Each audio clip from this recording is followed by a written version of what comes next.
Bharatiya Janata party శాసనసభ్యులమైన నేను కానీ రాజా సింగ్ గారు కానీ రఘునందన్ గారి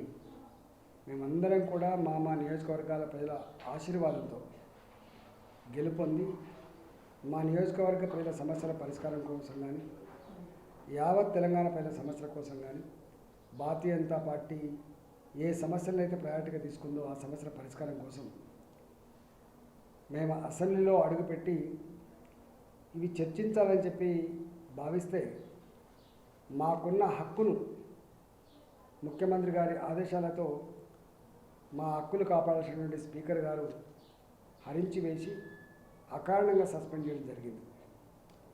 దాని మీద గౌరవ హైకోర్టుకు వెళ్ళి అక్కడి నుంచి ఆదేశాలు అందినప్పటికి కూడా మీరు పరిశీలన చేయండి, హక్కులు హరించకండి, తప్పును సరిదిద్దే బాధ్యత స్పీకర్ మీదనే ఉందని చెప్పినప్పటికి కూడా స్పీకర్ గారు దాన్ని కూడా తిరస్కరించి మా హక్కులు హరించే సందర్భంలో కేసీఆర్ అహంకారాన్ని ఓడిద్దాం, ప్రజాస్వామ్యాన్ని కాపాడుకుందాం, ప్రజల హక్కుల కోసం పోరాటం చేద్దామనేటువంటి నినాదంతో నేను గౌరవ శాసనసభ్యులు రాజాసింగ్ గారు, రఘునందరావు గారు, మాజీ మంత్రులు, మాజీ ఎమ్మెల్యేలు, మాజీ ఎంపీలు, మాజీ ఎమ్మెల్సీలు,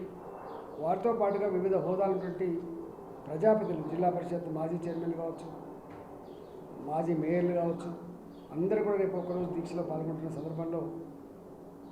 మమ్మల్ని ఆశీర్వదించిన, మమ్మల్ని గెలిపించిన, మమ్మల్ని ప్రోత్సహిస్తున్నటువంటి నాయకులు కానీ కార్యకర్తలు కానీ పూర్తి స్థాయిలో పాల్గొని దాన్ని విజయవంతం చేయాలని, రాబోయే కాలంలో ప్రజాస్వామ్య పరిరక్షణ కోసం, తెలంగాణ ప్రజల ఆత్మగౌరవం కోసం జరిగే పోరాటాలను కూడా కలిసికట్టుగా నడిపిద్దామని చెప్పి ఈ సందర్భంగా తెలియజేస్తూ, రేపు ఇందిరా పార్క్ దగ్గర ఉదయం 11 గంటల నుంచి 4 గంటల వరకు జరిగేటువంటి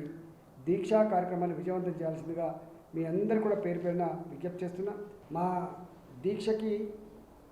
తెలంగాణ గడ్డ మీద ఉన్నటువంటి ప్రజల కోసం నిలబడి కొట్లాడేటువంటి సంఘాలు, చైతన్యాన్ని నింపుకున్నటువంటి యువకులు కూడా మా దీక్షలో పాల్గొని మాకు సంఘీభావం చెప్పాల్సిందిగా విజ్ఞప్తి చేస్తున్నారు.